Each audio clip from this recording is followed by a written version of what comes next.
The idea that sea bathing was good for the health began in the 1780s, when two doctors began recommending it to their rich patients. The first sea bathers did not dive into the waves, but used bathing machines. These were wooden huts on wheels, which could be pulled into the sea by horses. The bather could then change into their swimsuit, enter the water by a ladder, and if they wished, swim out. In Britain, men and women were not allowed to bathe together, and some beaches were for women only. King George III tried and enjoyed sea bathing, and made regular visits to Weymouth.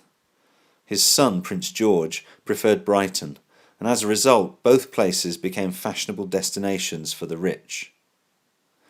In 1785, Prince George decided to take a permanent house in Brighton.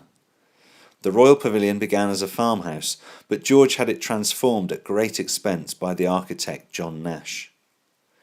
Prince George's visits to Brighton were not for the purpose of healthy sea bathing. He used the pavilion to indulge his passions for food, drink, gambling and women. By the late 1820s, his health was suffering due to his taste for huge banquets and large amounts of alcohol. He became obese, weighing 111 kilos, and was the target of many jokes. In the early 19th century, Edinburgh's University was the most important medical school in the world, and many discoveries were being made in the field of medicine. Bodies were dissected for research, but by law only the bodies of executed criminals could be used. Grave robbing became common, because Dr. Robert Knox at the medical school would pay £10 for a body. But it was a difficult business, and there was always a chance of being caught. Two Irishmen named Burke and Hare found a solution to the problem. They began taking poor people to Burke's house.